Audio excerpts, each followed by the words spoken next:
Hi, I'm Huw Thomas. I'm a partner at Carey Olsen in Jersey, and I practice across employment law and data protection and a range of other disciplines which my partners tend to describe as the weird stuff. This is our podcast, People, Behaviour and Governance, which is a podcast about organisations, the people within those organisations and how they behave. This is the second of two episodes that we're recording around International Women's Day. In common with most law firms and other professional services firms, we're thinking long and hard about things like gender diversity and how we get better as an organisation and as partners in relation to those issues. And I'm delighted to be joined today by two of our brightest and best, counsel Nienke Malan and associate Suzie Hamilton. So welcome to the pod. Like most law firms, we've been thinking quite a lot recently about diversity, particularly gender diversity, and how we can recruit and retain more women on a career-long basis to ensure that our partnership properly reflects the diversity of our society. It's not the easiest thing to achieve, and I think most professional services firms have not struggled, but certainly found it an issue to one degree or another. But one of the things we'll be talking to both Nienke and Suzie about is how we can be better as an organisation and what we can all add to the conversation going forward. So, Nienke is a counsel at our funds team. For those of you who don't know, counsel are our most senior non-partner lawyers, very respected in their field. Suzie has just qualified as a solicitor, having taken the SQE, so congratulations on qualification. And you're now an associate in our funds team, is that right? Yeah, that's correct. And they're both, I think, hopefully the kind of lawyers that any firm would want, sort of bright, hardworking, committed. So Nienke, can you tell us a bit about your story to date, how you came to sort of law and funds and Jersey? Because you've come quite some distance, haven't you? Slightly around the world, yes. Yeah. To law. My alternative was accounting as regards studying, and decided law quite early on is the way to go for me, at least. But I didn't think at the time that my skills were very transferable, so I thought I would be working in South Africa the rest of my life.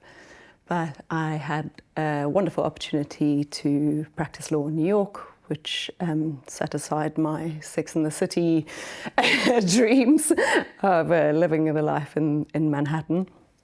And from there, I started looking further abroad and looked at offshore, and a friend happened to visit and asked me if I'd ever considered Jersey as a jurisdiction. I hadn't at the time, but the more I looked into it, and it seemed like a good idea at the time.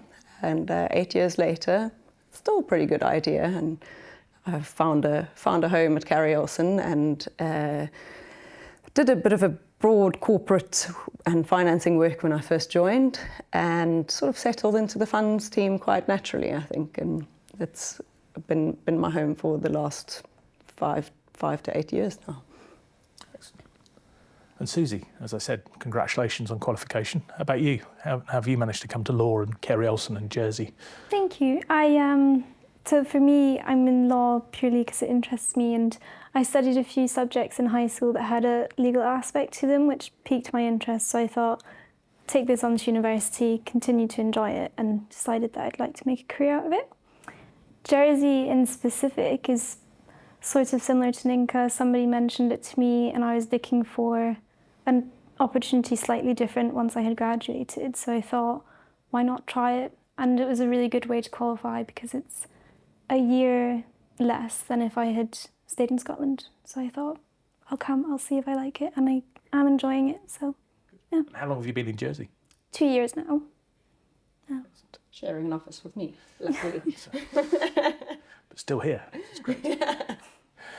And Nienke, in terms of a career in law, is it something you'd recommend to people thinking about a career? I think doing vacation work and seeing what the practicalities of working in law is a good idea. I think not at the time I studied, there weren't that many options in the sense of you didn't know what was out there. I didn't know that, air traffic controller is a type of job. And I feel lucky that the law appeals to me, and I've enjoyed what I do. And I think because of the dropout rate, a lot of people, it's not for them. But I think having a background in law is still a very good idea. So yes, I would recommend doing law if it interests you. And it's a career particularly for women. Is it an easy career? Is it an accessible career? Accessible, yes. I think we were just speaking about how more women study law now than ever before, probably more women studying law than men. But there is definitely a high dropout rate, and it's, I think, 2 reasons. One, because having any career as a woman is difficult. I think there's a bit of you're damned if you do and you're damned if you don't when it comes to having a family. And I don't think society is set up for 2 partners both having a career. It's just not how the world works. So generally a 1.5 job is easier, and it's often the woman that takes either the cut to go part-time or wants to be home with the kids, which is something that's just as important. And I think a lot of people don't, like I said, damned if you do, damned if you don't. The women who gave up their career to be their kids regret it and maybe feel judged. And the women who choose to have a career and not be home with the kids also get judged. And yeah, it's difficult. Do you think things are getting better on that front, or is it still a real challenge? It's, personally for me, it's definitely still a challenge, especially having 2 small children. I think not having kids is definitely easier for everybody. And I hope it is getting better. And I hope it's getting better in the sense that women are supporting women, that you don't have it was hard for me, it should be hard for you. And I hope we're moving beyond that. And I think we are. And another part of that is maybe the next phase is getting the men more involved and making it acceptable for both parents to be more flexible and be with kids, especially in a legal environment where you don't know what your day is going to look like on any given day. And is that different from sort of junior levels to firms or up to senior levels, or does it become more difficult as you become more senior, or is it? Definitely more difficult as you become more senior. Your time becomes very precious and very short, and I certainly still try to do everything and attend all the school things and be there for my kids and not necessarily take the red eye and make breakfast for my kids. So I don't know if it gets easier. I'll let you know.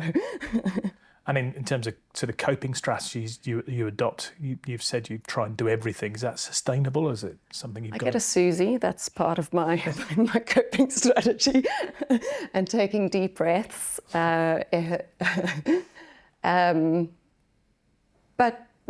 I think it's keeping the bigger picture in mind, and prioritizing is very important. And yes, I do try to do everything. I can't do everything, and then accepting that I can't, and not getting too stressed out about it, and moving on and see what I can do to the best of my ability when the next thing comes around. Yeah. And Suzie, you've just started your career in law. Is it something that concerns you, the idea that it does get more difficult to balance sort of personal and professional life as you go through, or is it not something you've thought about? It does concern me. It's not something that I've necessarily thought about in depth, but I think, obviously, for my own future, I think I want both a family and a career, and I want to take my career as far as I can possibly take it. And it's concerning at my age and my stage to have a sort of feeling that that's a choice when it realistically shouldn't be. So yeah, I think it's difficult, but I'm hopeful that we're going to change that by the time that it's a reality for me. And I think things like this and the Women's Network that we've started is helping that. It's a first step, yeah. And how do you view a career in law? Do you regard it as an accessible one for women, or is it still male dominated in your eyes? Like Nienke said, there is, especially when I was at university, there's an awful lot of women studying law, and at my level there's an awful lot of women, so it seems accessible. It's certainly been accessible in my experience. It's challenging, it's always going to be challenging, but it definitely, right now I'd say, for me, in my perspective, it is accessible. And if you've got a target in your career, if you can look ahead to when you're Nienke's age or my age, even older, do you see yourself one day as a partner? Is that your target? Yes, yeah. Okay, excellent. We're recording this episode on the day of our event with Dr. Eliza Furby. She talks about generational diversity and the differing aims and desires of different generations, from baby boomers through to Generation X, to millennials and Generation Z, and even Generation Alpha, whatever that is. Do you think people from different generations regard the workplace differently? I would say so, yeah. I think in my past 2 years at CO, I've actually had a few conversations where I've thought, the comments like, back in my day it would have been harder, or we would have done things this way, and and sometimes I just think, okay, well, that's fine, but that doesn't mean that needs to still be the way.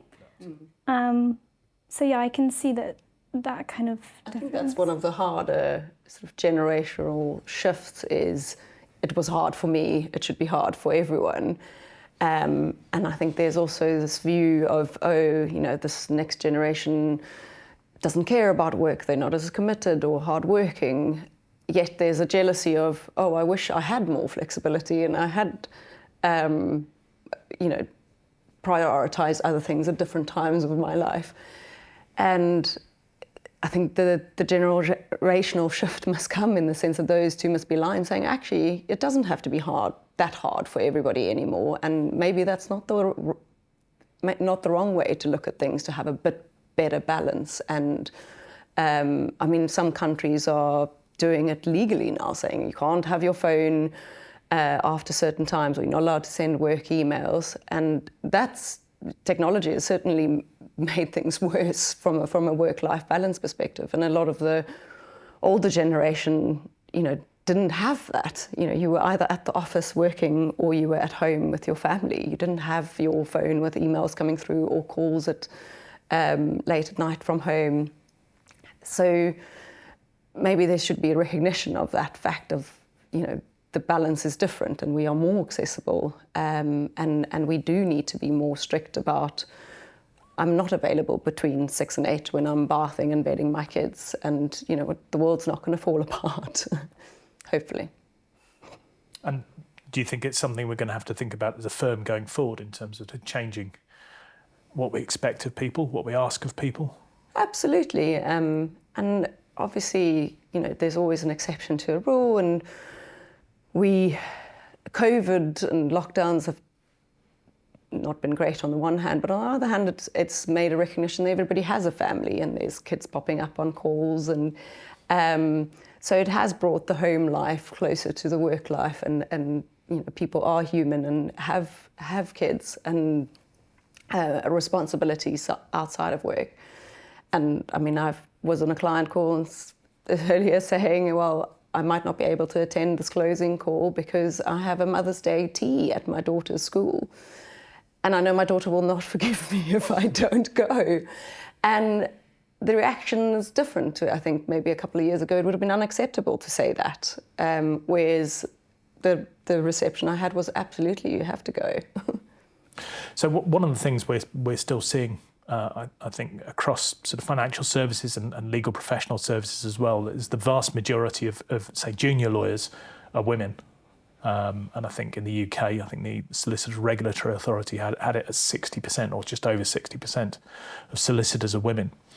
If you look at partners, though, that falls right off to 35% being women. And the big question is, is that changing? Do you think it is changing? Is partnership more accessible? I mean, you're the male partner at the table. Maybe you can answer that question for us. I think it probably is changing. It's certainly a more accessible career. One of the things I think we've done as a firm, sort of probably recently, is accept the idea and the concept of part-time partners, which is a big step for any sort of law firm to take. I think bigger firms in the UK are far further down that path because it's easier to support people working on a part-time basis at that senior level. So yes, it is changing. We've probably got a long way to go. And hopefully it's getting better. And as we covered at the beginning, we are sort of seeking to change because, frankly, it's good for business. Yeah. In the end, if we sort of accommodating to a greater range of talent, then we'll hopefully be more successful, more inclusive as a business.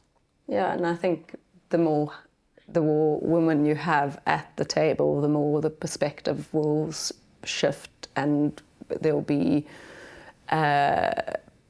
better knowledge of how to accommodate women in the workplace because it'll be coming from women. And it may not be, I think it's to my earlier point about you need to bring about a male understanding of the demands, that it is different for women and the demands on you are different.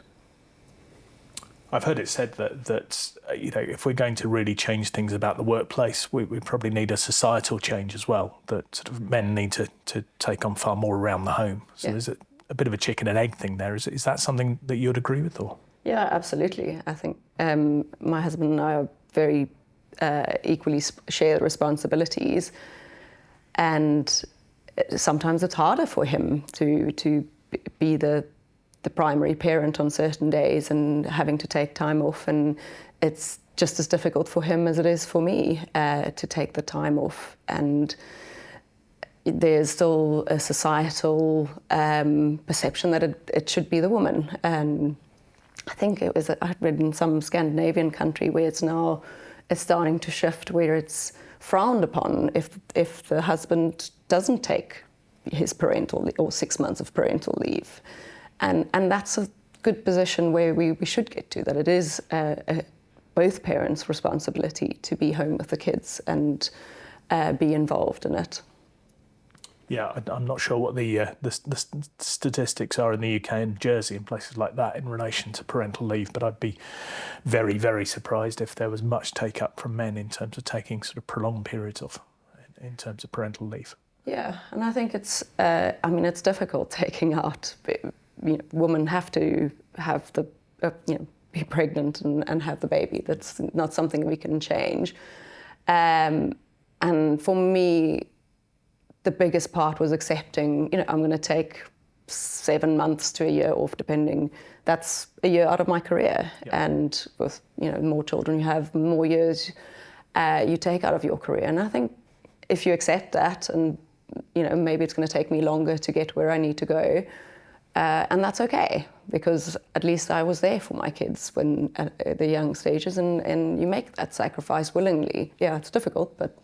And Suzie, looking across at your peer group, just at the beginning of your career, would you say that your sort of career path looks fairly clear to you? Is it sort of well understood, or is it one of these things where, as a woman, you know there are sort of choices ahead? I think it's clear insofar as what the steps are going to be, but how easy those are actually going to be to achieve is a bit different. So I think there are certainly choices that I will have to make, and I think it's the same for my peer group, and I think that's fine. I think whatever choice you do make, that's your choice to make, but it would be good if there was more understanding and support around that, instead of it being, I suppose, a barrier. And do most of your peers sort of start out wanting to be partners? Is that a target for most of them, or is it? Well, I couldn't speak for all of them, but I had a chat with a couple of my close friends, and it was a mix. One was very confident that partner was right for her, and then the other one not so much. So I think it's very individual. I think everybody looks at the partners, and we know how hard they work, and we know what it involves. So there's also that. There's whether or not that is something you want in your life or not. So is part of it thinking about sort of more career options and that sort of stuff? I think so, yeah. I think it's just about what you enjoy as well a bit. So, what would make things better if you had to come up with 3 examples of... Practical examples? Practical examples, legal examples, theoretical examples. I think optimizing time and finding ways of making your life easier, like a laundry service, for example. What would make things better at work? I think the difficulty I face is that I want to be more supportive to women generally, and also women coming back from maternity leave and parents, not just women, and finding the time to do that is difficult. I think there's people who want to be supportive, and knowing that you're not the only one and that it's hard is super helpful. And I'd like to do more of that, and like to have more time to do that. And do you think that things like mentors and sponsors and allies help with that process? Is that I think so, yes. Yeah. We've started the mentorship program, and it's still in its infancy, but I think formalising it is a good idea because people don't naturally add work to their list. And I think it's a very good idea. And Suzie, have you signed up for the mentor scheme? Yeah, and I agree with Nienke. I think it's a great idea. I've had one meeting so far, and it's very nice to get somebody's perspective and insight, and to have the time dedicated for it as well. So it feels like, because I suppose it can be quite daunting to ask someone to give up their time, but if you've both agreed to do it, it feels a little bit more accepted and comfortable. And what do you think men can add to this process? I mean, we talked a lot about sort of how organisations can change, that sort of thing, but we're obviously sort of dominated, certainly at the senior end still, by sort of male partners. What can men add to this process, do you think? I think taking a proactive approach, listening, wanting to make a change, using your position to try and develop, help and be better. And if there's something that you've been told isn't helpful for a woman and you see it happen, maybe using your position to stand up and sort of speak out. Yeah, I think all those types of things can be helpful. Yeah, no. Why do you ask him? No, I found it quite interesting because my mentor had never been a mentor before. And I don't know if that's a result of our industry where, a lot of lawyers are not out for themselves, but like you are quite isolated in a sense, and you're so focused on doing what you do and getting it done, and under immense time pressure that you don't necessarily get the time to mentor or the opportunity. And I found it quite interesting having a male mentor, having the same or similar issues, and having the recognition that their partner was a lawyer as well and struggled, being and so it was nice seeing that they recognised that and understood it to some extent. And do you think mentoring is something that you'd like to do yourselves, or is that? Yeah, I'm a mentor. Would that be something of interest to you in future, do you think? Absolutely. I was discussing with one of our own partners that I'd like to help incoming trainees, because even just having now done that myself, I know that there's a lot of things that I could have used a buddy for. Yeah. So certainly, yeah. We've talked about the sort of Carey Olsen Women's Network. Do you think that will make a difference? I mean, it's something that many other firms have done. But do you think it will make a difference to Carey Olsen? I hope so. In a good way. At least it gets the conversation started, I think. Yeah, absolutely. Yeah. And it's, the event this evening is, judging by acceptance, is going to be very well attended. So there's definitely appetite for it. and there's a lot of women's networking and brunches, and whereas I don't think it should always just be focused at women. And like I said, men should be involved in the conversation, as a lot of them do want to be part of it and want to be instrumental in change. And it'll be interesting to see where Carey Olsen goes with this. I'll be looking forward to it. In conclusion, are you optimistic about the future? Do you think we'll continue to get better? Yeah, I mean, there's appetite for it, I think. So yes, I do hope so. What about you, Suzie? Are you relatively optimistic in terms of where we'll go as an organisation? Absolutely. I mean, I'm still bushy-tailed thing out. I'm very hopeful. Just one last question. If you were asked by somebody exiting university or high school, a woman just starting out or considering a career in law, what would you tell them? What would you advise them? I think law is an excellent basis for a variety of careers, and it has a lot of practical application. Just the basics, like, you know, what is lease agreement, and negotiating that as a student was more informed, having done introduction to law, how to claim money from somebody. There's some basics that I think even at high school's level would be super useful. But even if you don't become a lawyer one day, there's a lot of business sense and commercial sense attached to it, so you can do a whole variety of careers with a legal basis. So, any warnings you'd give people? Any warnings? I originally wanted to be a litigator, and I'm glad I'm not. Fair enough. And Suzie, if you were asked by somebody thinking about a career in law, what would you tell them, particularly a woman? I think so. I absolutely 100% agree with everything Nienke said in terms of how transferable skills are.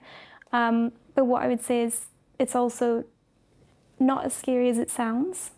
And if they do go into law, it might seem very daunting and everything might not make sense at once, but they will figure it out. And having that law degree is a great foundation for it. So it is good. And if they enjoy it, then certainly go for it. There's no reason why they shouldn't. So I'd like to thank both Nienke and Suzie for coming on today. It's been great. I think it's fair to say that, look, some of these conversations are really challenging for law firms, particularly male-dominated organisations. The plain fact is we've always changed with the aim of being better at what we do. And these conversations are simply more of the same, however challenging they might be. So thank you for coming on and adding your voices to the conversation. Thanks very much.